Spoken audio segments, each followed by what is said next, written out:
my man MCA. Hey, what's happening, bro? What's good, Scoop? What's the word? I'm good, man. I'd be the man if I had your money, but that's another story, man. How's COVID been treating you, bro? Shit, I've been staying out the way of COVID, so shit, I gotta say it's been doing me pretty good. Trying to stay healthy, following the protocols and all that bullshit. So everything is looking up. What is California like right now? Now we know what the yoga pants and the Melrose Boulevard and the Rodeo Drive California is like. What's it like in those streets, in the real streets? Shit. Niggas is still hoodied up, beanies and still on their protocols. You got a couple of new niggas with the new fashions of the joggers and the skinny jeans and all that. But some of us originals try to stay on the same aspect. The women in that outlook, the women is doing the yoga pants and the workout gear and all that. But for the most part, niggas is trying to stay original. Now let me ask you a question. You now have a situation where you put a mask on. From when I have family in LA, so my family lives in LA. Years ago when I was young, I would always come out there. I see dudes bandanaed up in the face, masked up. This is pre-COVID. Has now being able to have a mask on and actually be hidden, has that changed the game in terms of violence when it comes to gangs? No. Shit, mask or no mask, niggas are still worn. Right now, Compton is, the city of LA, Compton is sort of a hotbed. We got a lot of shootings and killings going on right now. I know a lot of people hear about what's going on in places like Chicago and Atlanta and all that, but right now Compton is fuck COVID. The niggas is in the streets restless, so it's back to a lot of killings and shootings going on in Compton right now. So mass people aren't even focused on mass right now as far as that is concerned in the streets. People have converted to, bandana mask and they colors or whatever, but you see dudes walking around with their red the COVID mask on and they blue COVID mask on, so they still representing in that aspect, but as far as the situations is concerned, dudes are still representing like they have always been representing, and it's sort of upscale right now. So just be careful out there for what I'm telling all my homies who listening. Now, the reason I ask mask is because it seems like it would be easier for me to do any type of dirt, because now I can legitimately have my mask on and just walk out and just do what I need to do. And that's what I was figuring. I said, maybe the violence is going up. Maybe the work getting put in is going up because now it's easy. It's way more easy to hide than it could ever be in any other situation. Would you agree or disagree? I agree. I agree that certain situations you might be mistaken for being a COVID, trying to be COVID protocol. And you basically coming to do what you've been doing on as far as the dirt aspect is concerned. So I would agree with that 100%. Right. As an OG, as a certified OG, stamp, letter, postage, whatever, what is your role in trying to stop some of what's happening in Compton because it's on fire? Well, see, that's the unfortunate situation of the violence and has been going on way before I got started. It's going to be here way after. My outlook is to try to tell some of the dudes, because let's face it, when you young and you out there in them streets and you trying to represent and you trying to get a name for yourself, and that's your forte, being that member or being affiliated. We a lot of us couldn't been told a lot of shit. I remember being young myself, being young, naive, young adolescent, trying to belong and trying to give name for myself before I found my career in rapping and doing what I do. It was hard to tell me anything as a young member. You get me? So the way you do that is you try to reach them young. You know, like I said, I coach football, so I try to reach the kids young. You know, from 5 years old, I get them. Uh, a lot of kids are, you know, fatherless. You know, in the home, single mothers, you know, struggling to raise these boys. So that's what I try to do. Show them that there's a better situation. You know, having my son around, showing them that, you know, there is motherfuckers out here who care. There are fathers like myself out here who care about the path of the youth and where I came from, because I participated in gang banging, and my music kind of, you know, strayed that way for a while, basically giving people the warnings of what happened, joining gangs and the outcome. So my thing is to try to reach them young and try to show them a different pathways than the banging and slanging and doing that, and not to be hypocritical, because I was in those shoes myself and I didn't have nobody telling me, you know, don't gang bang, go to school, go do this, go do that. That's one of the aspects that I try to do and show nowadays, that there's a different pathway, that we do have choices. So it's one of the things I try to reach the youth and try to tell dudes in the streets who doing that thing right now, you know what I'm saying? Because it's a hard situation when you're not collecting COVID money, or you don't have a career like I do or you do, Scoop. You know, it's kind of hard to reach those young 16, 17 years old and tell them that there's a better pathway 10 years from now or 20 years from now. You know, it's just shit that they don't want to hear. It's what they don't want to hear and they don't understand. And just looking at you, this MC8 as opposed to 1989, 92, 94 MC8 is a whole different person. Now, at that time, most likely you were active. Now I'm sure you're not active. What is the transition? How do you make that transition from being active to not being active? Is there a process? Do you have to go and tell people, look, I'm not down? How does that work? Well, actually, the process is just maturity, you know, being able to survive those streets and being able to see the next year.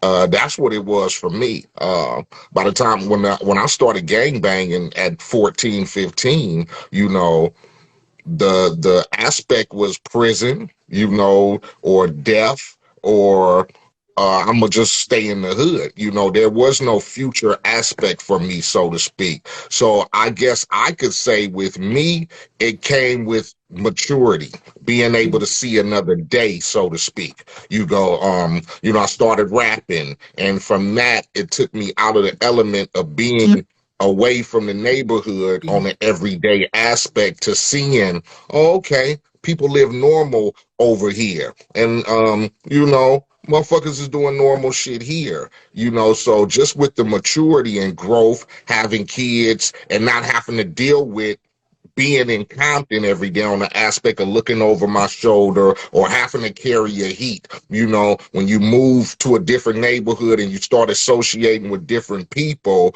you go, oh shit, I don't have to carry a strap when I go over there today, because ain't nobody over there banging.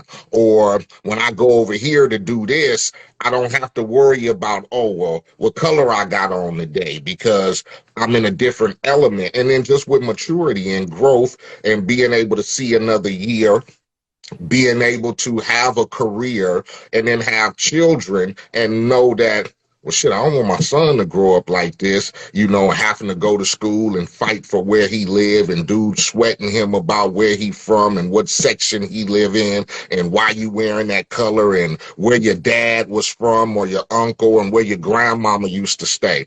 I didn't want my kids to have to go through that. So I guess the maturity of getting out of that and seeing that there is normal life for motherfuckers like us, that is what gave me the aspect of going, hey, the gang shit ain't really, you know, official for me right now, because I put myself in a different platform. So I guess really it's just hope. You get me? I guess that's what some of us need, or some of us needed, is just that vision of hope and seeing that one day that shit could be different from me, and maybe that this ain't the right path. Right. So it's more like you become wise. No one tells you, you don't have to submit it, you don't have to give in your retirement. It just becomes a situation where They know you don't rock like that no more. You're considered the OG. The younger dudes look at you, say, yo, you're not active no more, and that's it. You don't have to claim. You don't have to say nothing. It's just a process, and I'm sure it happens to Definitely. almost every member of a gang or an organization. Am I right? Definitely. I mean, you're being able to associate yourself without being active or pulling drive-bys or sweating motherfuckers or just being active in the hood every day. And that gives you the respect of other dudes from other neighborhoods, you know, and then people start seeing you associate with other motherfuckers or you know, Crip and Bloods. We start hanging out together and getting money together, and it's handshakes and hugs other than gang signs and pistols drawn. So from that aspect, people start seeing your maturity and seeing the people you deal with, and you just are all around general cool motherfucker. It starts being like, oh man, this motherfucker, you know, he's not active no more, or Right. people never let you live down where you from, you know, because I get it today. People still associate me from being from that gang, you know what I'm saying? But it's something you never live down, but with your maturity comes your acceptance of being normal. You feel me? Wow, and that was important for me to ask you, because when I think of you, that's the first thing I think of. And that's because of your music, that's because of the videos, that's because of Menace to Society. That's for so many different things that when I look at you, you're associated with it. And just to understand that level of maturity, to understand that you can walk away gracefully is a good thing, because a lot of people don't get to walk away gracefully and on their own terms. Compton's Most Wanted. When you came out, when you started rapping, was there even gangster rap? How did you grow into that?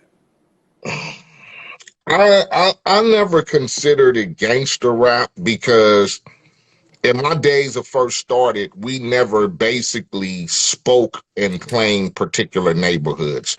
Right. You never heard us glorify the actual set, or you know, I never said, hey, I'm from so and so and I'm from so and so. I guess the transition back then is we didn't want to, well, me, I wanted everybody to accept my motherfucking music. I didn't want to alienate motherfuckers from my music, whether you was Crip or Blood, or whether you was from New York, or whether you was from LA or Texas.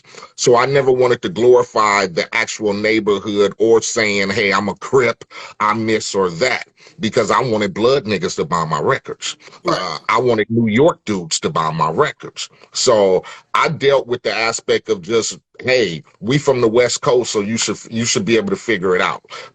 You see the color of the hats we wear, so you should be able to figure it out. I'm not gonna yell out, hey, I'm from so and so gang, because then back in my days, record labels wouldn't fuck with you if you did that type of shit.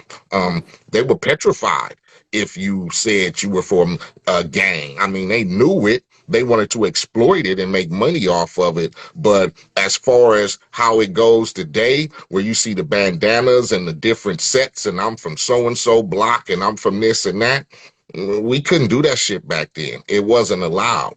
You know, we got stickered up and banned from the radio just for saying certain shit. So it's a whole different transition of how the media picked up and called us gangster rappers, because basically we were from the West Coast.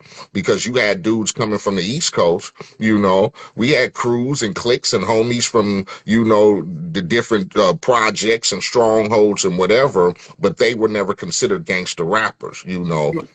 It was just hard motherfuckers when they came from the East Coast. You get me? Right. Wu-Tang was hard motherfuckers. Coogee Rap was a hard motherfucker. You get me? You know, them type of Just Ice was a hard motherfucker. You get me? Yep. They weren't gangster rappers. But because we were from the West Coast and we had Crip and Blood and it was so publicized, that's where we got the title gangster rappers from.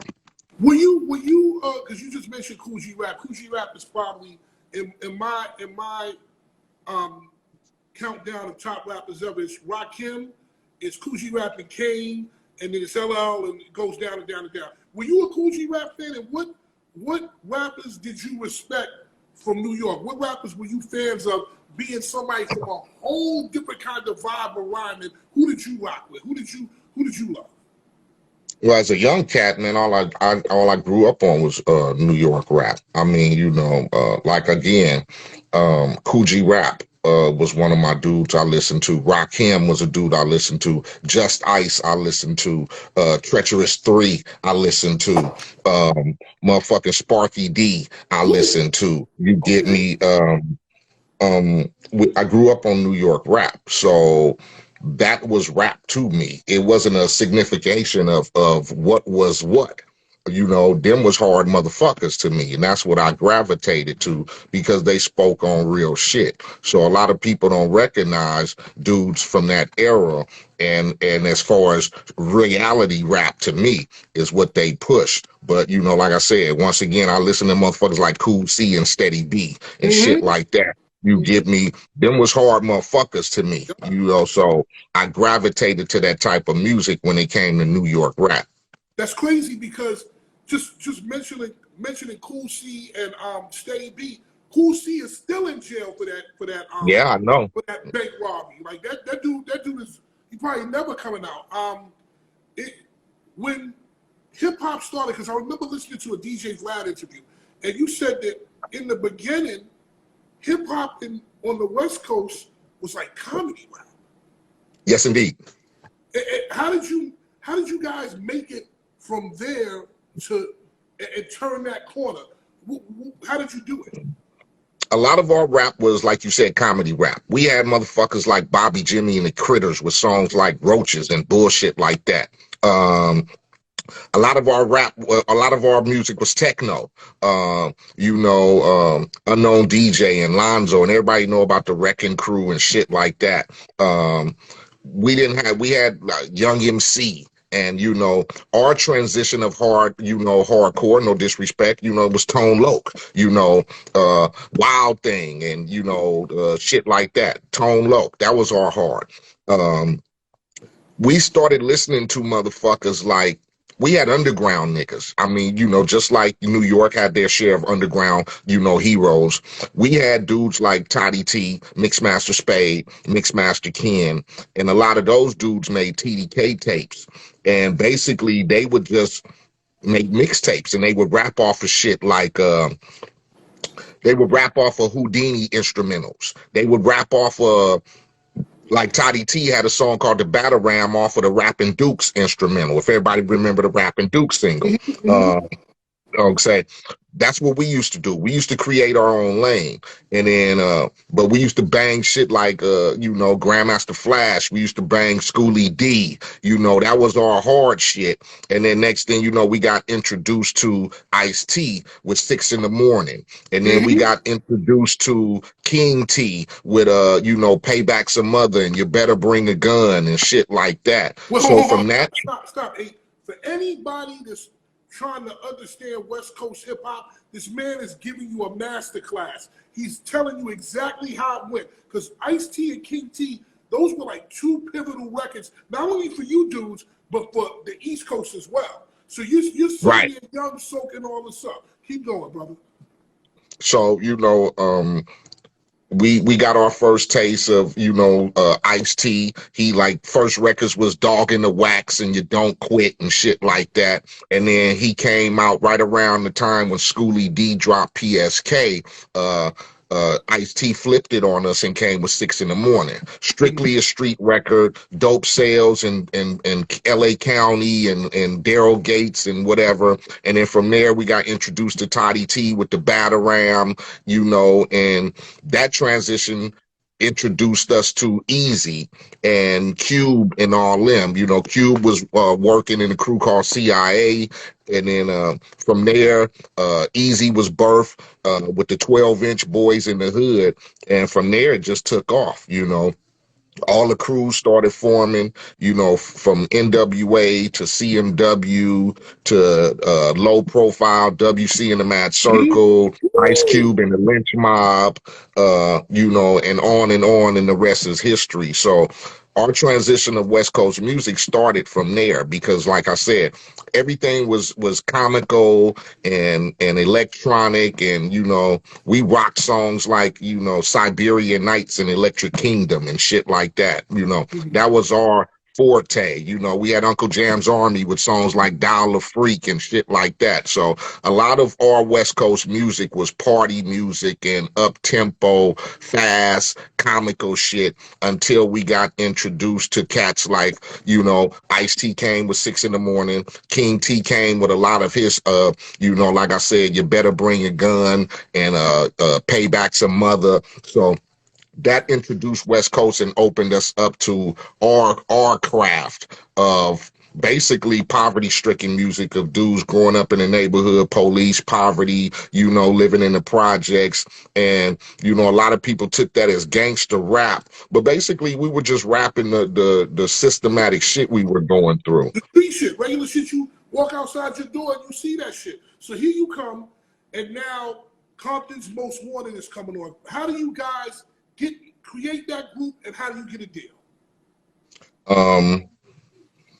Basically, we was young, you know, running around the neighborhood, gang banging, you know, trying to pattern myself after, you know, the block niggas, you know, seeing the homies on the block selling, rushing the cars, you know. I was one of those cats. But I always enjoyed music, you know, taking those summer vacations down to Gulfport, Mississippi, where my mom was from, you know, that introduced me to hip hop because my cousin who lived in Mississippi was really inclined on East Coast rap. And that's what introduced me to East Coast rap. That's what put me on the UTFO and Roxanne Shante. Like I said, those early shit, Treacherous 3 and a lot of everything that came out of New York, basically I listened to. I ran to the record store and bought 12 inches or ran to the Paramount Swap Meet, bought cassette tapes.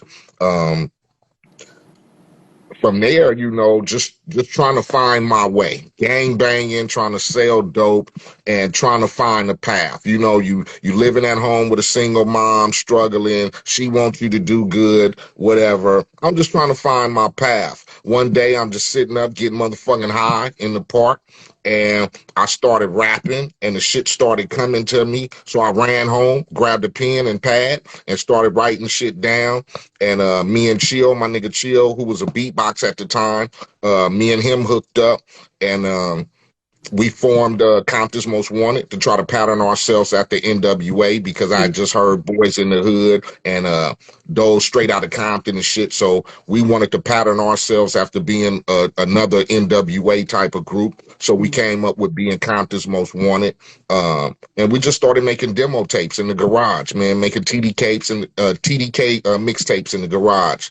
And from there, we basically was straggling along, fucking with some dudes who was trying to get their singing career off. They had a meeting with Lonzo. So we just tagged along in the car, and we just happened to have the demo tape we had. So at this meeting was Lonzo, World Class Wrecking Crew. Everybody know Lonzo from NWA movie, whatever. So it was Lonzo. Lonzo had a partner named Unknown DJ. Unknown DJ had a little record label called Techno Hop Records. They had Ice-T's first records were on there. 6 in the Morning, Dog, all them records. King T's records were on Techno Hop. So they introduced us to Unknown. Unknown introduced us to the world famous DJ Slip. DJ Slip is who produced all of Compton's Most Wanted early music for people who don't know. So we connected on that aspect, and then from there, me and Slip hooked up, and I was 16 years old, you know, still living at home with moms, trying to find my way, banging and doing all that, still supposed to be going to school and shit. And once I hooked up with Slip, I don't think I went home for like a month, man. I didn't go to school. I didn't go home. Moms was coming by Slip House every day trying to get me to come home. And all I wanted to do was try to rap. That's it. You know, my heart was set on trying to make a record. You know, from looking at the magazines and seeing motherfuckers come up and Heavy D and all them and shit, you know, my aspect was like, fuck that, I gotta rap. So I spent about a month or two, didn't go to school, didn't go home, and all I did was sat up with Slip and we just demo tape. And that fell into the hands of somebody from Capitol. And from there, we got signed, and that's how Compton's Most Wanted got formed. And we came out with our first record. Your mother comes over to the house. You're not coming home. You're doing your thing. How does your mother take the fact that you haven't gone to school, you haven't done what you're supposed to do in her eyes? Because you're gangbanging. Which way does she take it? Does she say, he's not in the street, he's doing something, all right, he's not going to school, I can live with that? Or was she, or did she really like respect your dream and say, you might not be going to school, but I see what you're trying to do, go ahead and do your thing? How does she react? I don't really want to say that. Now, I'm not going to say that she didn't respect my dreams, but let's really put this into reality. I'm a 16-year-old kid living in Compton, California, with a single mom, single household. Gang banging, drive-by shootings every day. Oh, your gun is getting warm every day. Like you active, you out there, you busting the dudes. Like you really living the actual life. Right, I'm in and out of jail. I'm in and out of fucking the juvenile hall. You know, I'm getting picked up every other day for hanging in the neighborhood. You know, I done went to jail about 2 or 3 times for carrying a strap. You know, all of that shit. So really, like, my path is like really not going nowhere. So it was a suggestion of maybe I should go to the army. You know, all of that shit. Because I was just another kid that was just out there lost, like no dreams, no aspects, none of that shit.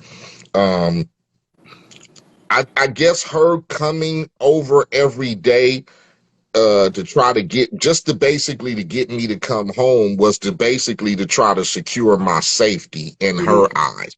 Um, I'm not coming home, you know, and for a mom with a 16-year-old kid, that's probably kind of frightening, you know, knowing what the streets are going through around that time. But I think it was the determination that I had that was like, you know, like they say, Super Bowl or bust. It was either make a record or bust. If I didn't make a record, then it was going to be full-on gangbanging and selling drugs, and it probably wouldn't have been no hope.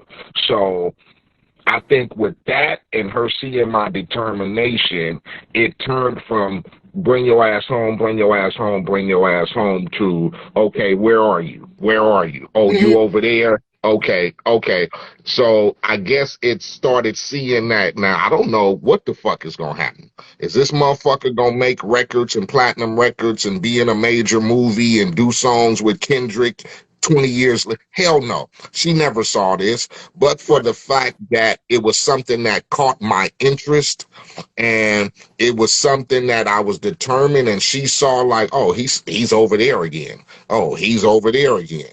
And when she would come over there, it wasn't the typical when she would pull up on the block and see me hanging out with the niggas with bandanas hanging out their pockets and all that. When she come over here, it's straight cut dudes, you know, no gangbangers. It's straight face, regular dudes who go to work every day and they're hanging out in the studio equipment. So that kind of eased her brain a little bit to where once it started happening, it kind of eased her mind to where it wasn't that hectic. You feel me? Do you remember the time that for all of that your mother went through, she was really proud of you when it kicked in that you had become successful? Can you remember that time where you really realized my mother actually is proud of what I've become? It's probably when I was able to take her to the Menace to Society premiere, and major movie shit, Hollywood limos and red carpet and all that type of shit. And my mother, like I said, my mom's was a simple person. She's from Gulfport, Mississippi. You get me? So the flash of California and all that shit really wasn't shit, you know. They moved out from desperate times in Mississippi because, you know, you can just imagine how Gulfport, Mississippi was at the time of her growing up as a teenager. So, she was simple, you know, even to this day, you get me? She's still simple. You know, people like, oh, your son is this, and I saw your son on whatever. And to her, it's just as simple. She never wanted to, or she never tried to exploit the success, so to speak. just happy that I was able to take myself from a situation and become something. And she could look up 20, 30 years later and go, okay, I didn't have to worry about that nigga. Mm-hmm. You get me? And it was a real career. Compton's Most Wanted, you and your man Chill. Even to this day, your last record was with him and Dave East. Yes, yes. I love that record. I love that record. Like I legitimately love that record. Like yo, I think you killed it on there. Dave East killed it on there. Chill killed it on there. And you know something? You know so funny? I never remember. Like you said it, but I never remember him from the group. I only remember you. That's wild. Or maybe at the time it just wasn't kicking into me. And when anytime I thought of Compton's Most Wanted, immediately I thought of your face and I thought of one thing, yeah. Right. And I've heard one person say yeah, other than you, and that was Compton Menace on this record called Sue Gang. But I've never heard anybody else say that. That's a term that's exclusively yours, right? Exactly. How did you come up with that? Because there's no one that says it, and there's no one that can say it like you. Like, for example, when I text you and you like, yeah, I'm like, I can hear it in your voice. How did you come up with that? I've been saying, yeah, people can go back to my first records when I was just doing voiceover for records back in like 1987, 88. I wanted to be different. I wanted to have a signature.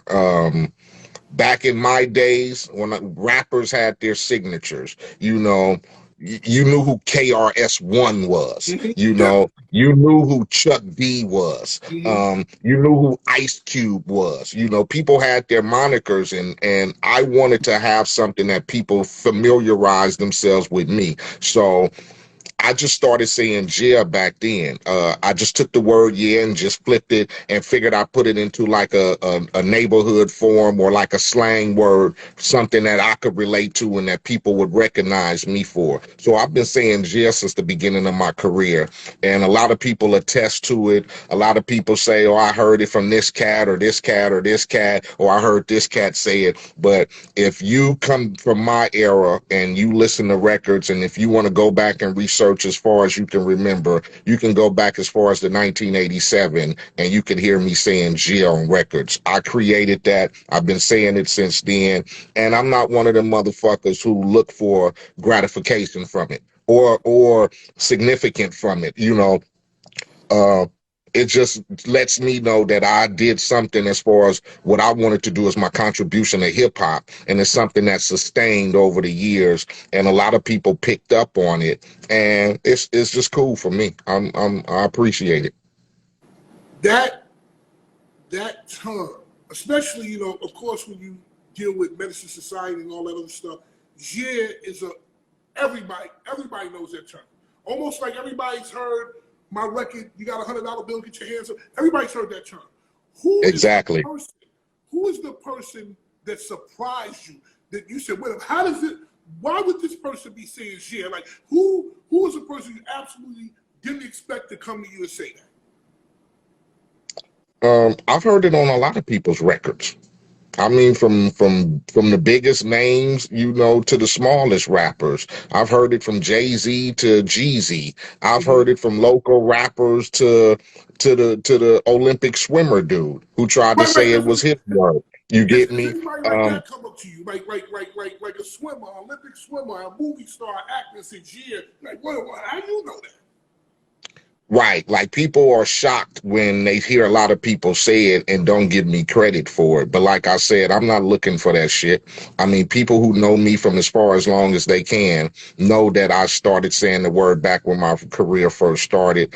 I don't look for payments or justification from it. I'm just like, yeah, it's something that I figure that people picked up on, and it's something that's just like, you know, like you wake up and you tell a motherfucker, yo, or what's up, or what's cracking, or whatever. It's something that just sustained us as a people in our society of music, and it's something that we establish with each other as far as a word that we build off of and connect with, and it's something that we love, it's something that we establish. So I'm cool with it. Like I said, I don't care who say it. The president could say it, and Right. I'd be just appreciative. You feel me? well, this president was that the other nigga wouldn't be saying that shit. Oh, And you definitely, you know that. the other nigga was definitely not saying it. The other thing that I absolutely zone in when it comes to MCA about is Menace to Society. Did you have any idea that that would become what it became? When I got the role to do Menace, I just looked at it as another part of my career or whatever. I really didn't think I would get the role when they called me for it. You get me? With the Was that success the of original movie. role?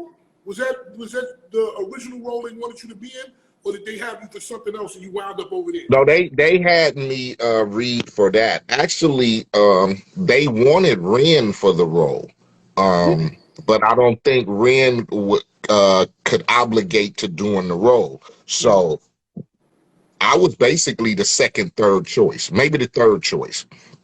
And I came in and read, and after I went and read, I didn't think I would hear back from them. You know, shit.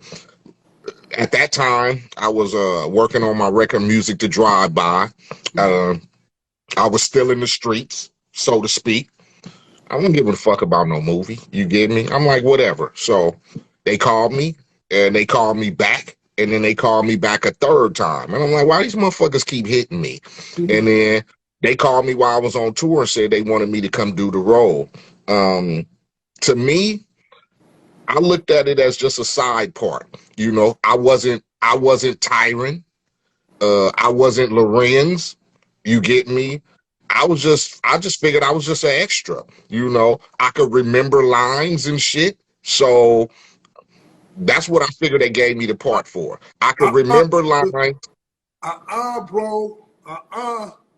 Bro, that movie loses a part of it if you're not in there. Just one of my favorite scenes. I literally have this shit on my computer.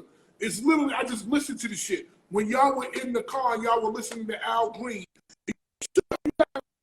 go peel these motherfuckers cap, and AWAC's gonna do it better. Like that. Like I listened to that shit over and over.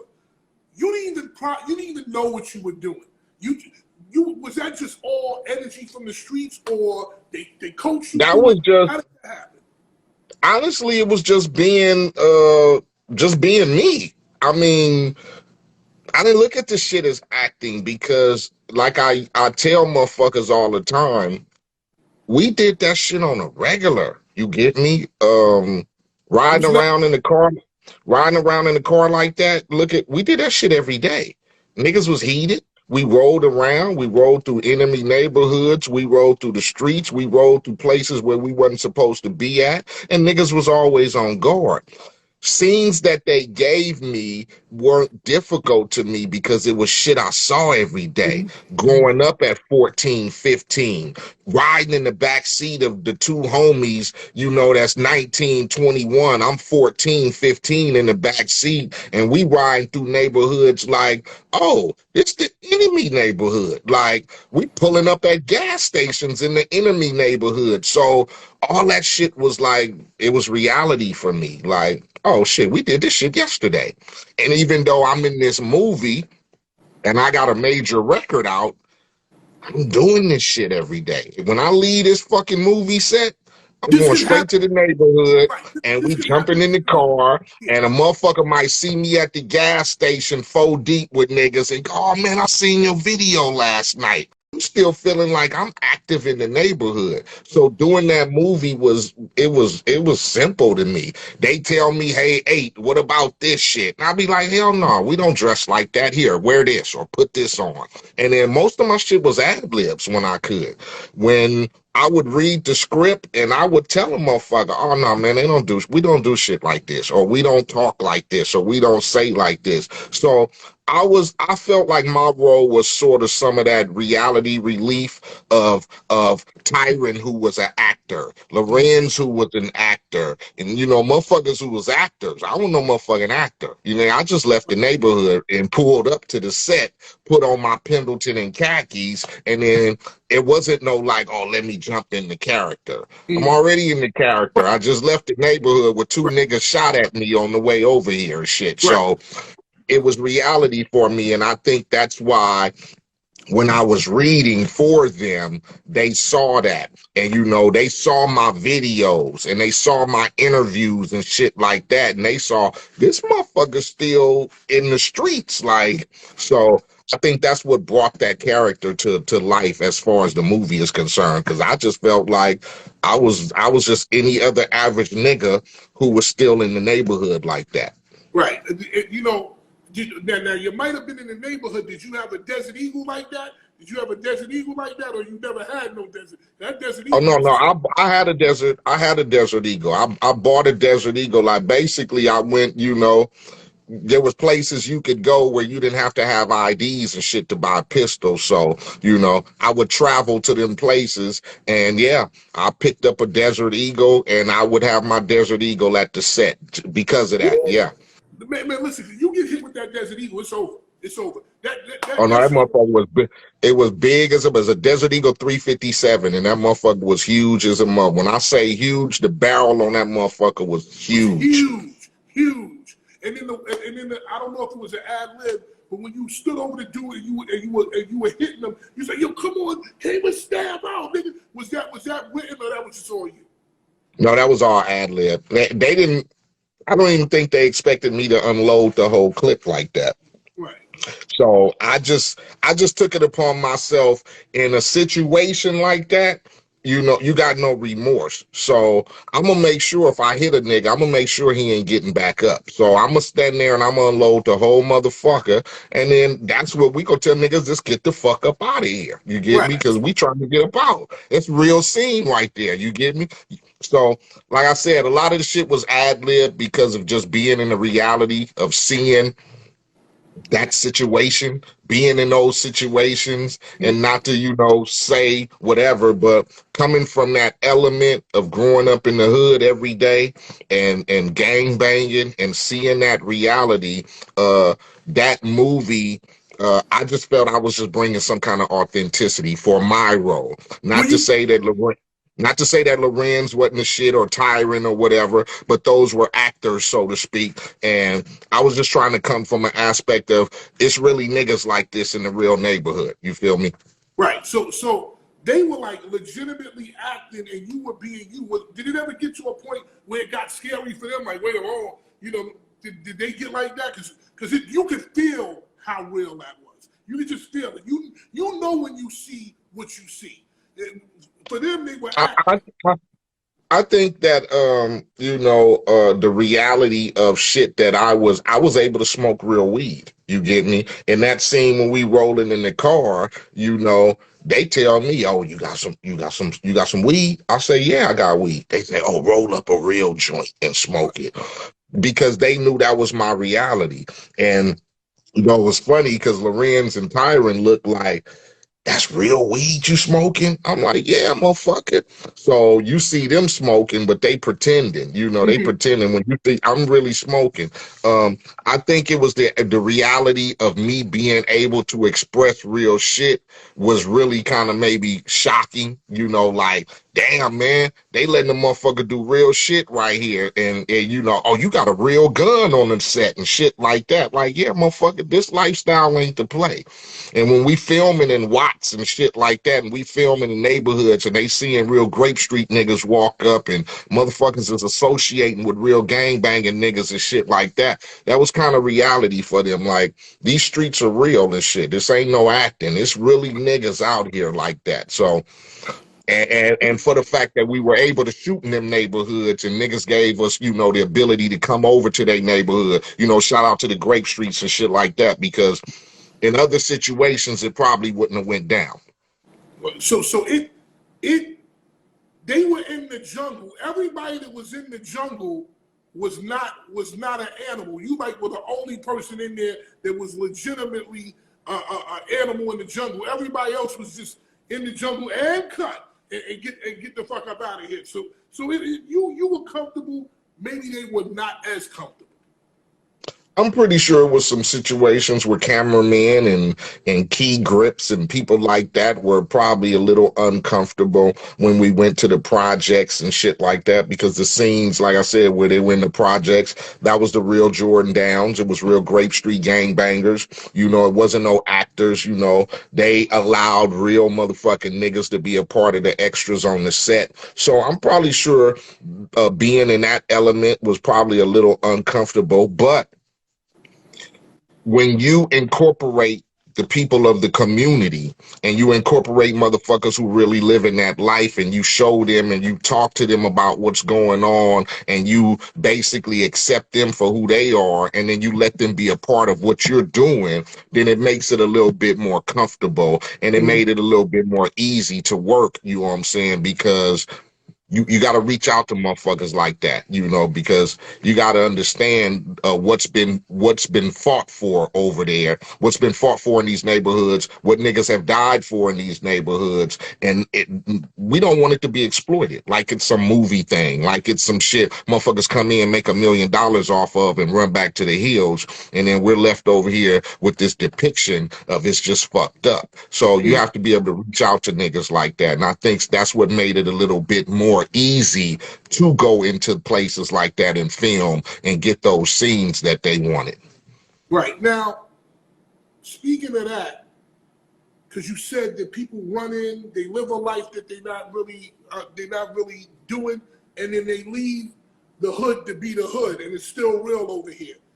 Did you look at what was happening with Tekashi kind of the same way? Like yo man, he's throwing a bunch of dudes in here, and blah blah blah blah blah, and this ain't real. And did you look at it the same way as you looked at like the way things were going with Menace to Society? Was there a parallel there for you? Not really, because sometimes, you know, you have to question people's authenticity, and you have to question people's reality. And first of all, if you ain't come from that situation and it's kind of hard to incorporate, and you should be able to understand when it's just a publicity stunt or it's just somebody trying to get, you know, a lot of niggas join gangs because they want to belong or they want to feel, you know, accepted, you know, but you don't grow up over here and you don't live that life. And a lot of niggas want that because that makes them feel, you know, big and tough. You get me? Outsider, so to speak. Tekashi was an outsider, I think, and he wanted that connection with the streets because that gave him authenticity to some people. You know, I mean, he could have stayed in his lane and did the type of music he wanted to do and didn't have to affiliate with the neighborhoods.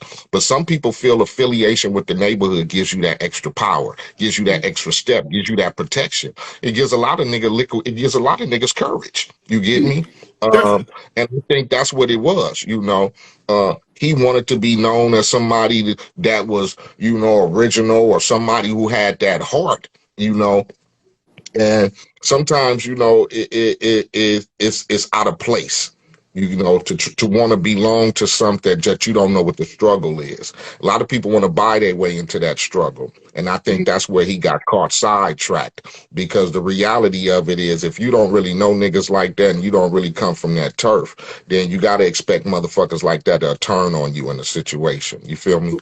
Did you because you're legitimate. I know many people in LA, from industry people to family, everything. Everybody has always said you're legitimate, 100%, 10 toes down, everything. Did you see that?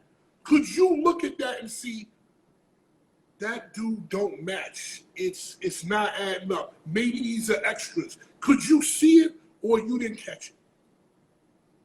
You can always see when it's when it's paid for, because basically that's the pathway. um Originality don't really do shit like that. I mean, we were never bred on to basically want to be that exposed as far as who you are, as far as your career is concerned. You know, we were taught that code that motherfuckers in the underground, or motherfuckers who got that title, stay hidden or stay low key. He wanted to be boisterous with that. You know it from the gate. He didn't grow up over there. You know, he didn't start off with that. You get me? Some dudes are born in the gap because there's no way out. There's that. There's that. When I grow up and I'm 12, 13, I live in the neighborhood. That's what I do. It don't really take for outsiders to come in. So you can tell, and then just by the way his music portrayed, you get me? A lot of dudes who come from that walk of life speak on the pitfalls of being from the gang or the neighborhood or the struggles or watching the homies die or go to jail or whatever.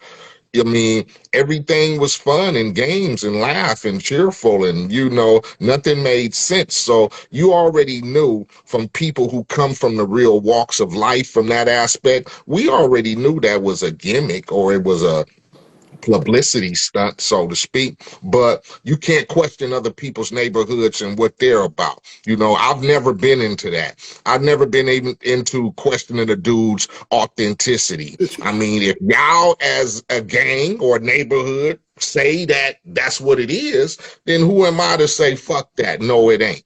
That's y'all situation. I know what we do and how we get down, and coming from where I came from in the old school and back in the days, it didn't really go like that. But this is a different time. You get me? And different things are accepted in different times. Two things.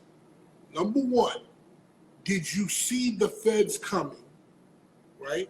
And number two, being from the old school, like you said, there was somebody like you that rapped, and then there was a dude who was really the button pusher and really the OG that was in the back. He didn't want to be seen. He wanted to either wanted to finance it or just stay low or enjoy or for real rock with MC8 because I'm a beat chicks, I'm gonna have fun, I'm gonna live my life. I don't want to deal with that. Number one, so the question is, number one, did you see the feds coming? Did you see that was the trajectory? And number two, do you think that it is harder to be a rapper today with all of this gang energy and the ops and all of that stuff? Do you think it's worse for them today than it was back then? On the first question,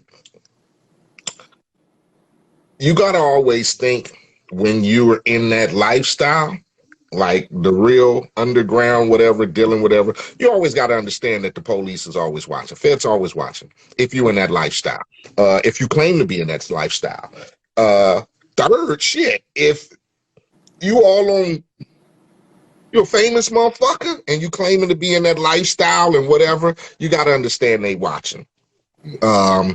So you got to think that at some point in time, whatever the actions or the activity, that at some point they're going to come knocking on your door if your shit ain't clean. And especially you're bragging about how you this dirty underground nigga. So, second, the rap game today is, let's face it, is built on, it seems now the youngsters are built on the negativity of the gang shit, of the fuck you, pistols, or my block is harder than your block, we Crips, we Bloods, fuck y'all. It's hard to establish yourself as a legitimate artist if that's what you want to do, when that's your foundation. We had our beefs back in the days, but our careers weren't bred and born off of fuck you, kill you, my block, fuck your block. Our careers were established off of good music. Now, there's artists out there that we have today that are strictly focused on just making good music. It's not about where I'm from. It's not about my color. It's not about the car I pull up in or how much money I got. It's about trying to basically make good music. Now, we have artists like that. Respect Kendrick, J. Cole, respect, there's a lot of those artists. But then we got artists who, fuck y'all, we the best, I'm the best, our hood is this. And basically, that results in results into a lot of murder and a lot of killing and a lot of shit. Like I said, we had our fair share of it. Don't get me wrong. Because let's face it, when you feel like you're a man, you're not going to be tested by nobody. And I get it. You feel me? But our rap was built off of just making good music. Nowadays, it's hard for these motherfuckers because everybody want to test you because everybody wants to prove that they're the next best, hardest thing. You get me? Um, it's hard for the youth because now as a youth come in, it's no longer the Romeos and Bow Wows and the little, you get me? It's now like, oh, fuck your block, fuck your dead homie, you know, fuck your whatever. And you leading down a pathway of straight just, you know, we seeing what's going on with the youth and rap right now. You either overdosing and shit and dying, or y'all killing each other out because you want to prove that y'all block is harder than the next block. And when it comes to music, man, we gotta leave this shit out of music. We have to, because it's killing the birth of what we established long ago. We disrespecting all the forefathers of hip hop when our music is turning into, you know, pop a pill, fucking, you know, kill a nigga. And I get it.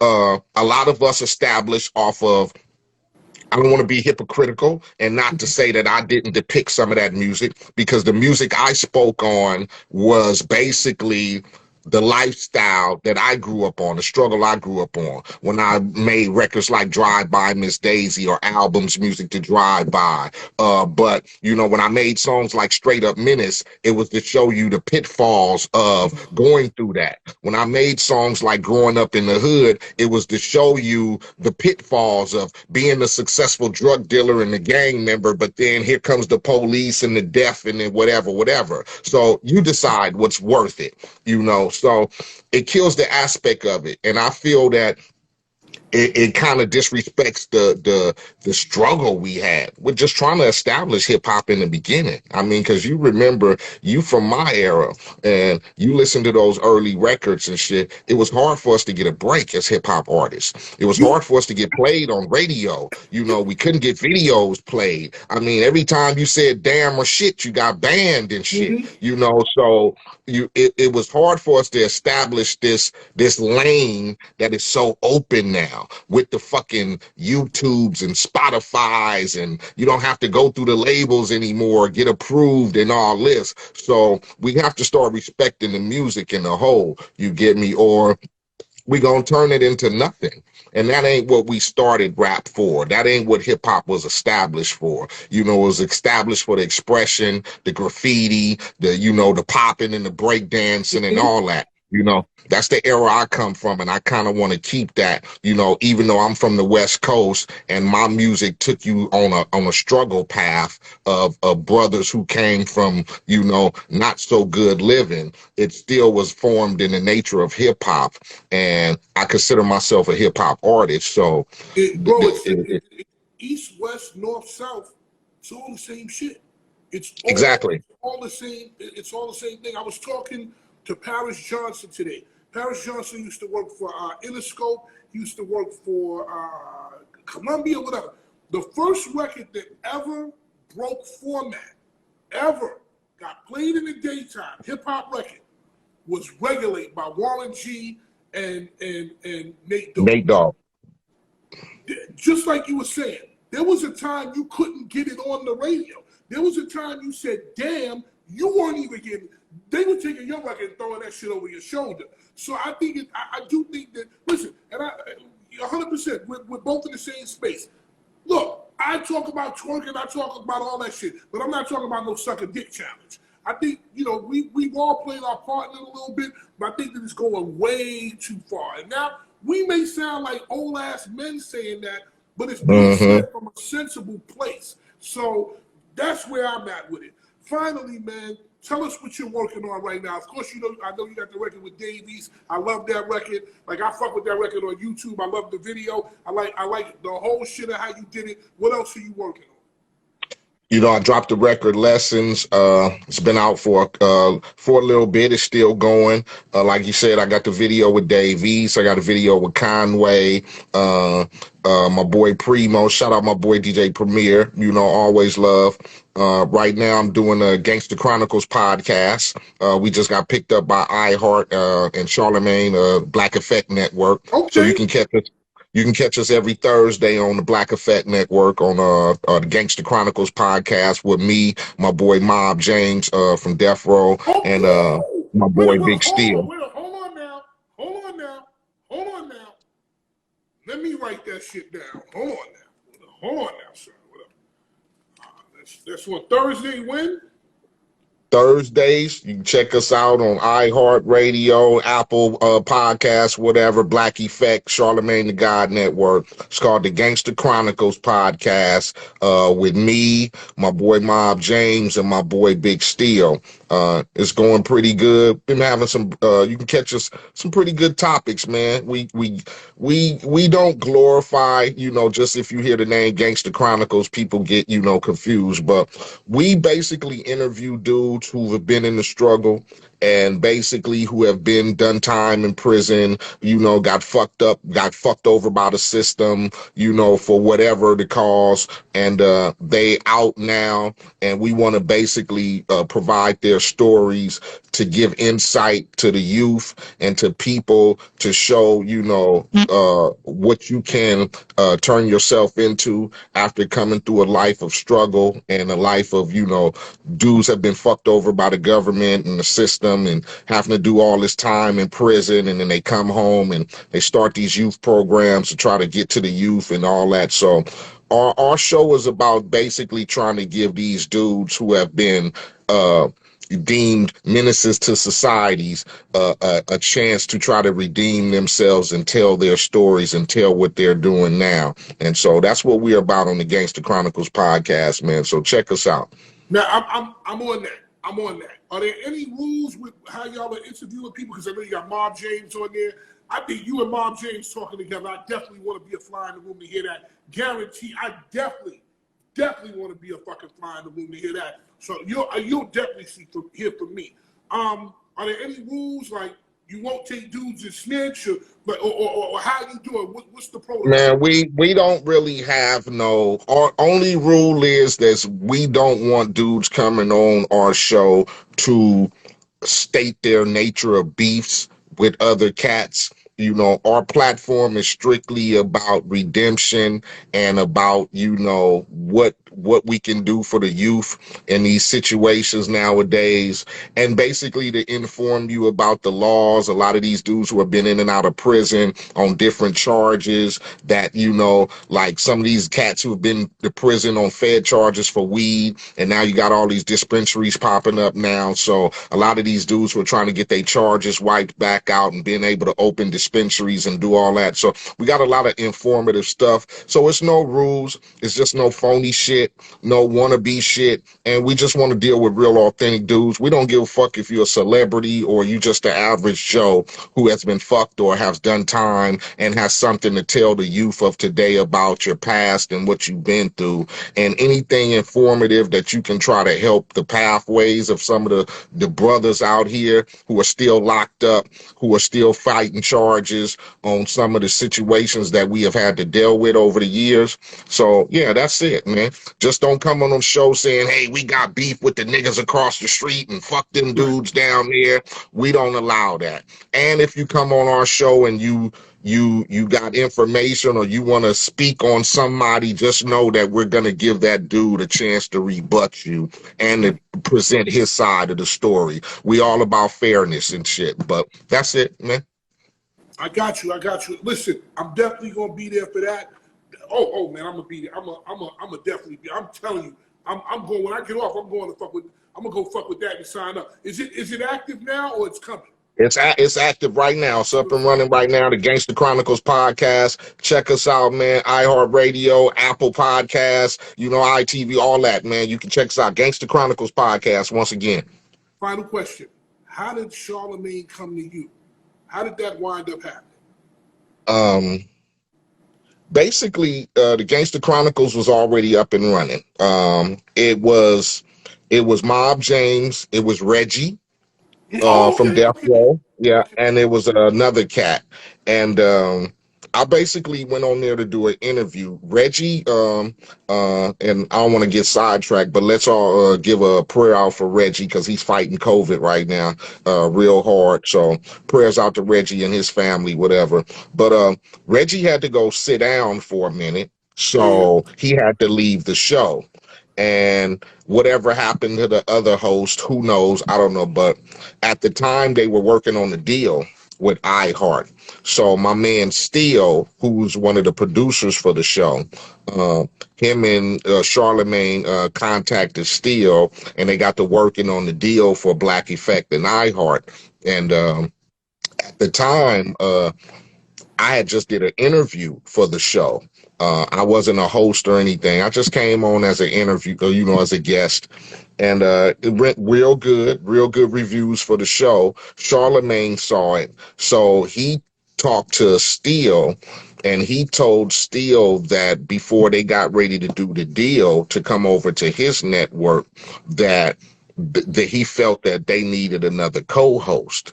So they were tossing out names, and Charlemagne mentioned my name because he had saw the interview, and that's basically how it got pushed. So after he mentioned it, they contact me and asked me, did I want to be a part of the show? And, I'm not no podcaster. I didn't know what the fuck, whatever. But, it's new times. It's a new day. It's a new way to reach people in the audience. And I've learned that with these podcasts, people are really interested in what we have to say, So from that aspect, and just knowing James from the streets and in the Compton and back in the days. So I just felt it was a good match, him being from that side of the streets, me being from that side of the streets, and then we got an intermediate in the middle, and it's been lovely, man. I mean, me and James is like this, I do anything for James, vice versa. We have real good camaraderie. The conversations are real good and in depth, and everybody has a good opinion. So I think that's what works. So shout out to Charlemagne once again, Black Effect, to give me another opportunity to be able to get to the fans and get to the people and people who just want to, in general, just hear what you got to say about reality, about real life, about situations or whatever you might think or your opinion. So it's a good situation. Thank you, brother. Thank you, man. I appreciate you for coming through. I'm gonna when I get off tonight, I'll be off to probably about 5:30 your time. I'm gonna shoot you a text. I got some ideas for you. I'm gonna send you. Fatman Scoop. Visit fatmanscoop.com to buy merch.